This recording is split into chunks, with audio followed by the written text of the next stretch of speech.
Afternoon. It's Peter Klein, Chief Investment Officer, co-founder of Aligned Wealth, here with you in the week before Thanksgiving, Monday before Thanksgiving. And we thought we'd do a primer, a little bit of a briefing on charitable giving. This is the season, right, of giving and being thankful and paying it forward, as we say. So who better to discuss these issues with us than Fidelity Charitable? And we have Dennis Ladd joining us. Hello, Dennis. Hey, Peter, always great to be with you, my friend. Okay, so if we go to the next slide, I'll give us sort of the lay of the land here. Here we go.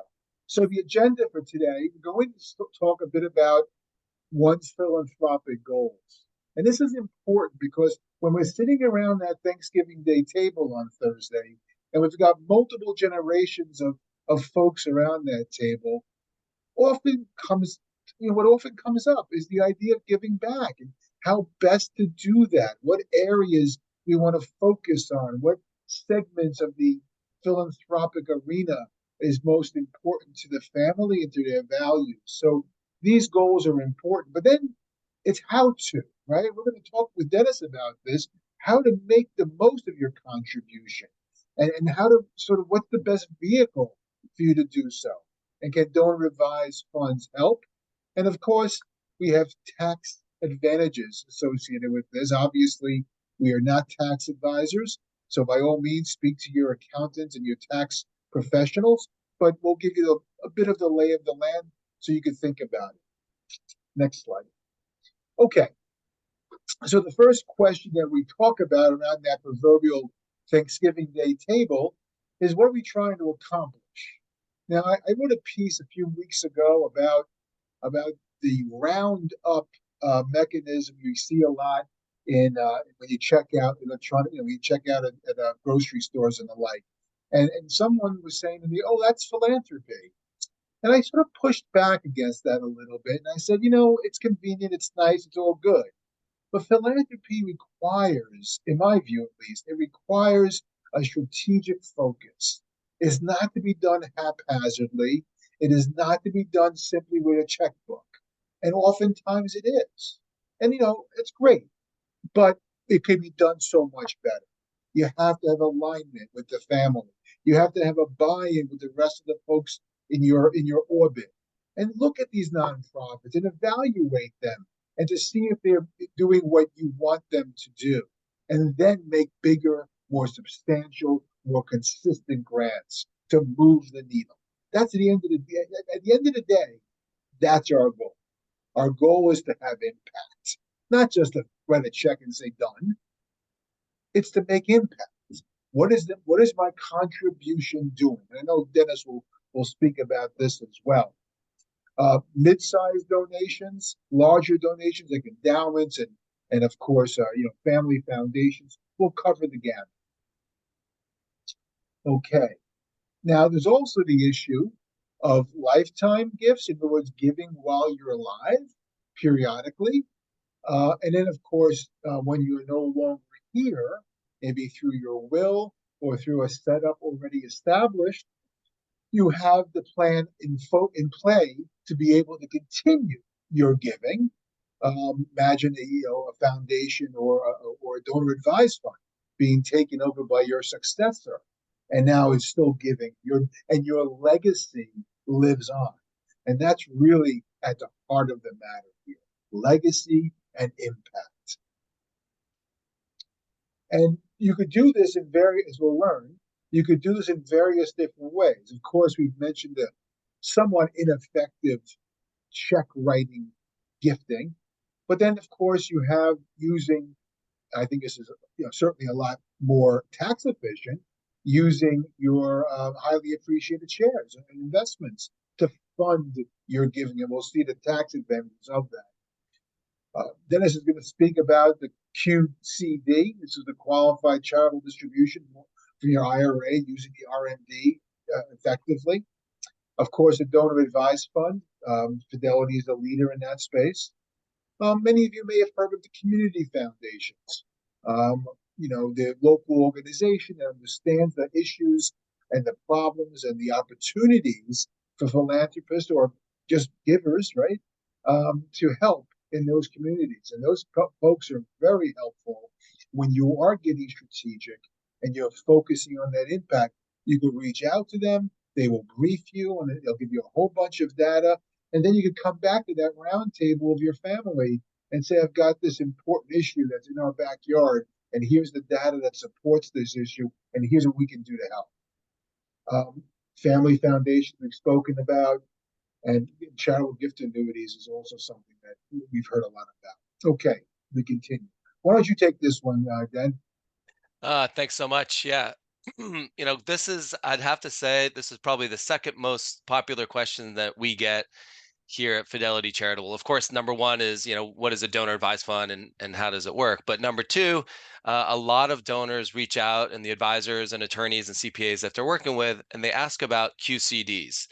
And really that is the definition there is a qualified charitable distribution.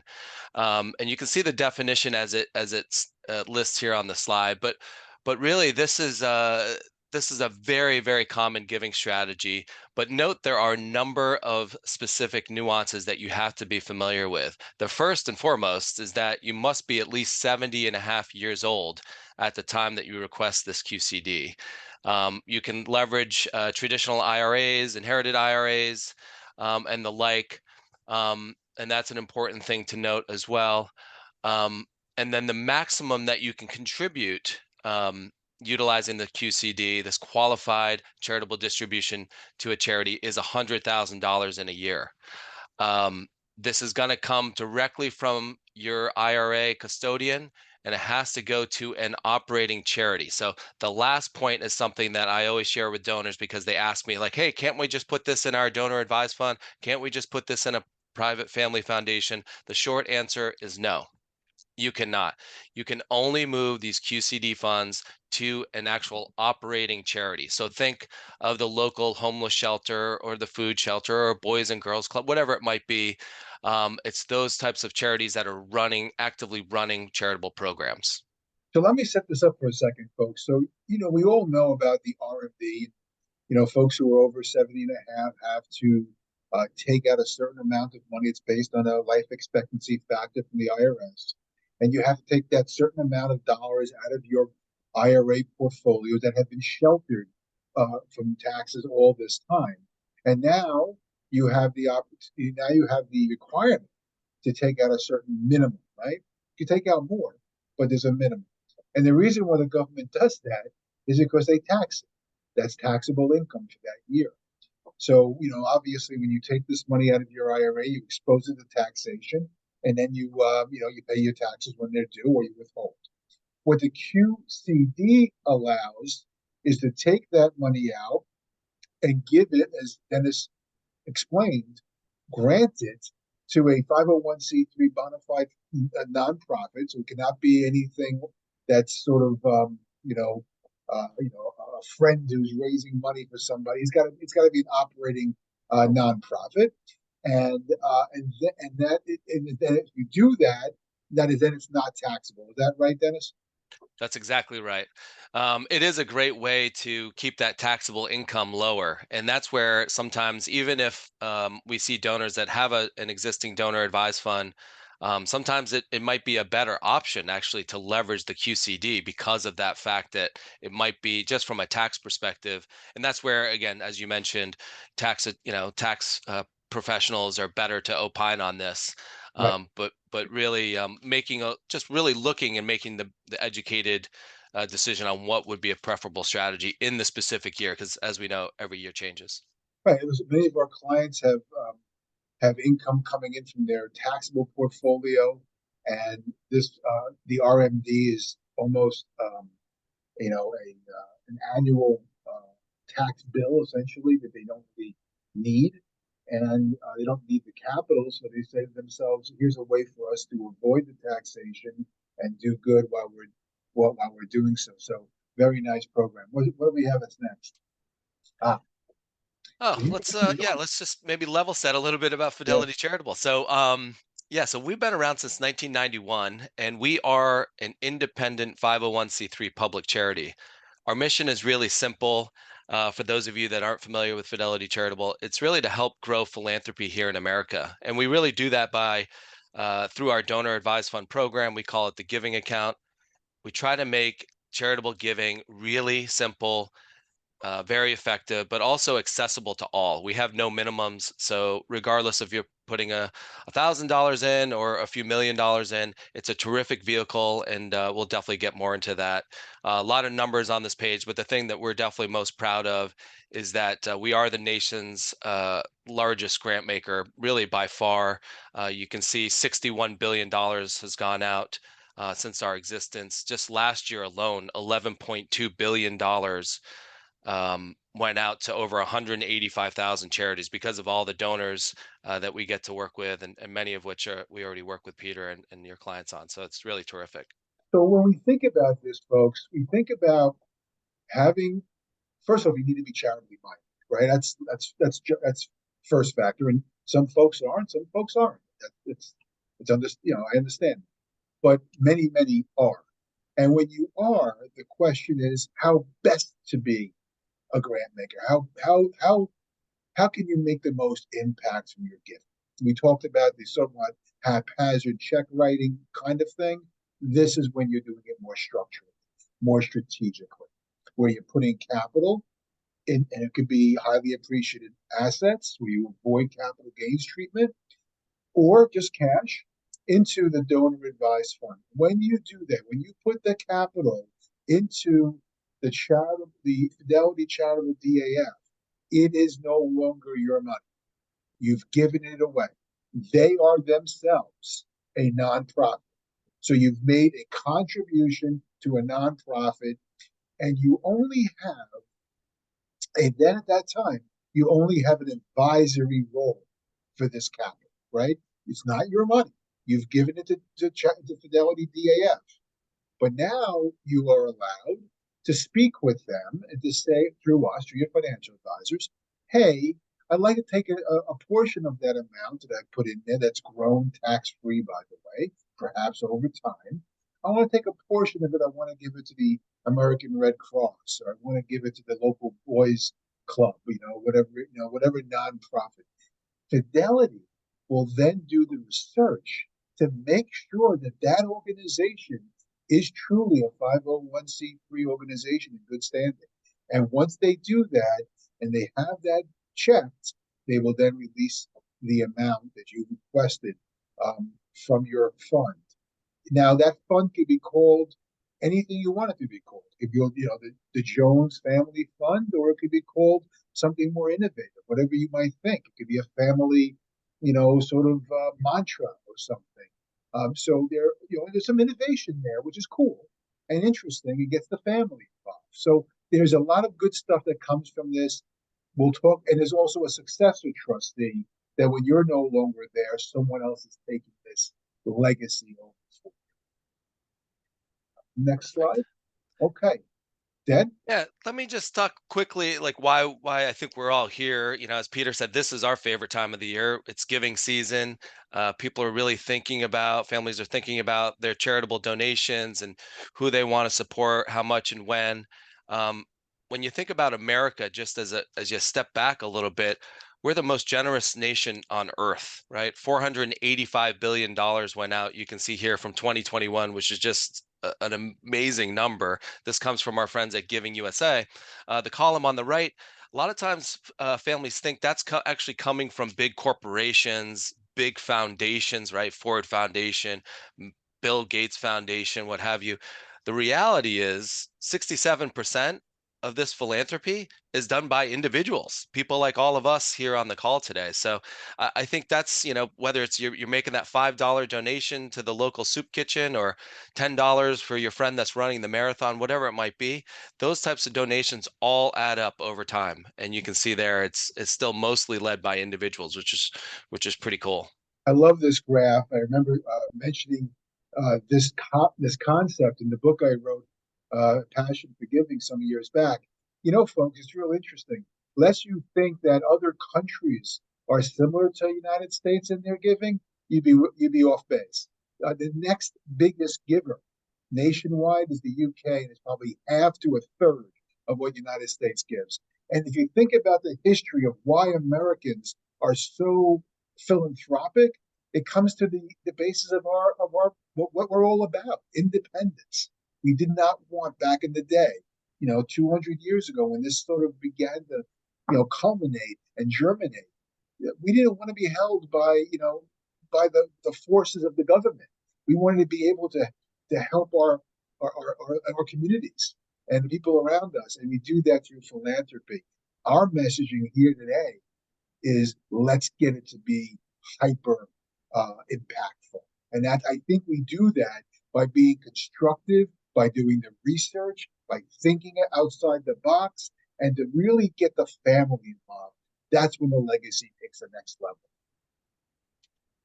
I love that. And, I think this really supports some of Peter's comments earlier just around the donor advised fund and really think of it as that charitable investment account. We often describe it here at Fidelity Charitable in three words: give, grow, and grant. And number one there, you look at the give piece. You make that tax deductible donation to fund your account. As Peter mentioned, certainly you can fund with cash, right, or a check. You can do that, but there most likely will be a more efficient, tax efficient asset, and that's going to be a long-term appreciated asset. It could be most likely a public asset. It could also be a private asset as well. But when you make this initial gift, it really allows you to get one tax receipt. Families love this. Definitely CPAs love this. Imagine, right? You support 20 charities a year. You're going to get 20 donation acknowledgement receipts. Here with funding your donor advised fund, whether it's Fidelity Charitable or elsewhere, you're going to get one receipt. That's pretty amazing, really helping you streamline. You make that initial donation too. You don't have to give it all away right away, but now you can support your favorite charities whenever you want. I'm going to get into that more in a second. But number two, grow. When you're not making donations to your favorite charity, you have the ability to grow those donor advised fund assets. And that happens on a tax-free basis, which is incredible. And that's where folks like Peter and his team come in to help work with you to grow those investments over time, make terrific investment decisions, allowing you to have more to give to your favorite charities, again, whenever you want. Third, and I think our favorite part of this whole process is the grant making. You can make grants to your favorite charities as long as they are IRS qualified charities that are in good standing. There's no legal issues and what have you. There's over 1.7 million charities on our database. We get a master feed from the IRS, and you can support those charities whenever and however often you'd like, and really making it streamlined. The one thing I'll add there, some donors want to be a little more anonymous because maybe they want to give to an organization that maybe, they just want to support them silently. You can do that through your donor advised fund. There's a little box to check. You can still support the organization, but maybe not receive all the mailings and everything else that might come along with it. But that's kind of the construct overall. Now, two things there I want to hit on here. Number two, the grow, that's huge because now you're growing tax free. You compound it.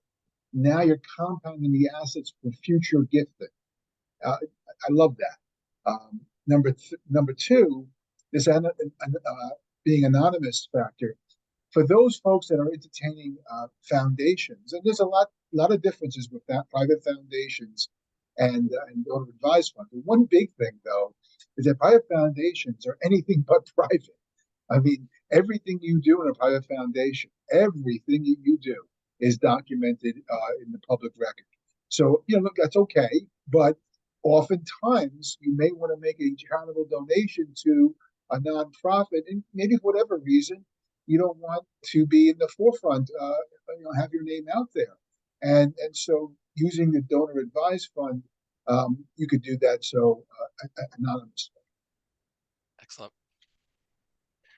So we talked a little bit about some of the different types of assets. Definitely we talked about cash. We're actually seeing that shrink a little bit where more people are doing that middle box of appreciated securities. This particular year we've seen, of course, some names, whether it's tech names or what have you, mutual funds, ETFs.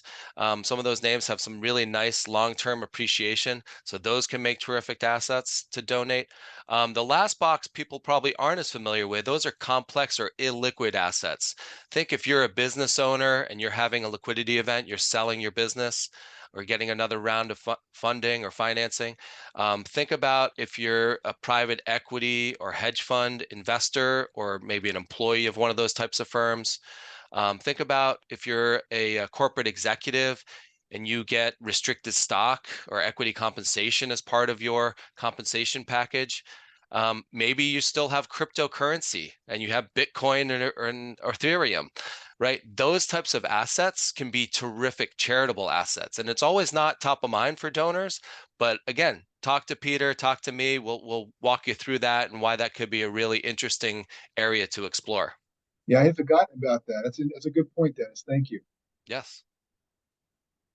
All right. I wanted to highlight here, we'll just take a quick second because this is one of our favorite things. As Peter mentioned, we're getting really close to Thanksgiving, and this is really popular with the families that we work with. We call it here at Fidelity Charitable gift for giving. Um, think of this really, right? We talked about making a donation to your favorite charity. Here, for example, I could make a donation, but it's through a charitable gift card to Peter because I like Peter. Maybe it's his birthday or the holidays coming up, and I could say, Peter, I'd like to give you a charitable gift card, gift for giving of $50. Peter's going to receive an email from my donor advised fund account. He's going to get this email, and then when he clicks it, it's going to say, here's $50. You can support any of these 1.7 million charities. So how cool is that? So we see a lot of families using this with their children. Maybe it's for a birthday or a holiday. My kids, for example, use it. They supported the local animal shelter. They're younger. They love, that's what they are all excited about. But the idea here is you can get others involved in your philanthropy, in your charitable giving. Think about the generational impact that has. Now the kids, the grandkids, the younger folks are getting an early education, and they're getting fully involved in philanthropy, even in their teens. What do you think they're going to do when they're 25, 35, 45?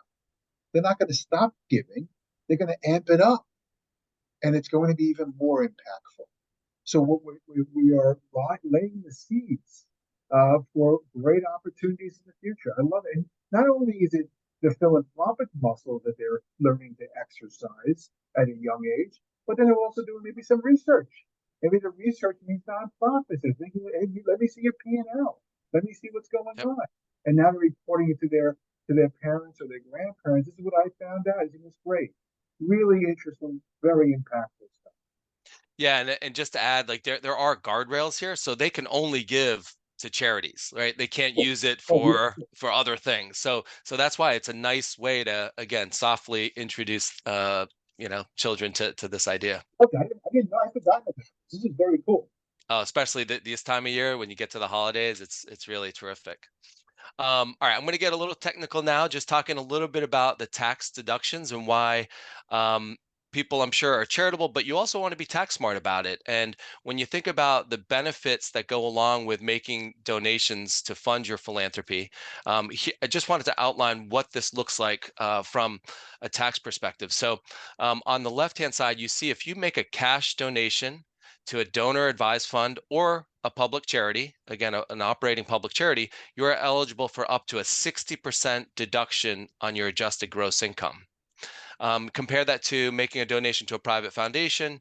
That would be a 30% donation. I'm sorry, 30% deduction on your adjusted gross income. On the right-hand side, again, what we've been talking about today is really around the idea of donating long-term appreciated property or securities. You get the double benefit here. So here you're getting a 30% deduction on your adjusted gross income for a public charity or donor advised fund. It would be a 20% deduction to a private foundation. That other benefit, the other double benefit that I mentioned, you get to also eliminate capital gains. So it's a home run from a donor perspective and from a tax smart charitable planning perspective. And you get to carry it forward for 5 additional years. That's awesome. Yes, and thank you. For some reason, if you're maxing out those deductions, you do have that carry forward. So thank you for reminding me to mention that as well. Okay. This gives a little graph on that. You can see on the left-hand side, just jumping ahead here, Dennis, Yep. On the left-hand side, you can see a publicly traded stock, and then on the right-hand side, the cash proceeds. If you gift the stock, you avoid the 23.8%, roughly tax impact on selling that stock, which is what happened on the right-hand side. So essentially, 13,251 goes on the cash side, but when you use the actual shares as the currency to make the contribution, you've got another $2,500 that are going. So substantially more can go to the nonprofit. Yeah, and that's where that double benefit's really highlighted here, right? The nonprofit's actually getting $45,000, and you're getting bigger income tax savings there. So it is really a terrific opportunity to gift that publicly traded stock as opposed to selling the stock and then donating the proceeds. That's right. That's right. One popular strategy that we've seen this year come back, we call this bunching. So think about if you're the type of family that gives, for example, in this particular scenario, $12,000 a year to your favorite charities. You do that over a 3-year period. You can see you get some nice savings there. By doing that, you look at how that relates to the mortgage interest and the SALT taxes. Um, However, if you actually bunch those 3 years of donations into this year, into 2023, you can see that's a $36,000 donation. So you're making a bigger donation, but that could be offset by a tremendous tax savings that you're going to receive, along with that elimination of capital gains. We see this being a terrific strategy for people that maybe are having a higher income year, or there's some type of capital gains event that happened, right? Maybe you sold a property, what have you. There's something that triggered it where you might want a charitable offset. So bunching those multiple years into one single year could give you a better tax advantage and have more to give. Yeah, a lot of it has to do with the fact that the standard deduction is much higher than it used to be. So you want to be able to consider that bunching as a way to get more out of the actual grant you're making. The other thing, of course, is that capital in the donor advised fund, can grow. You don't need to make decisions right away of which nonprofits to support. Remember, by definition, the donor advised fund is a nonprofit, so you have the ability to then perhaps have it grow for the following year or so, and then use a portion of it going forward. So it allows for perhaps stronger compound. All right, this is great. I really appreciate spending some time with you today, Dennis. I really enjoyed our conversation.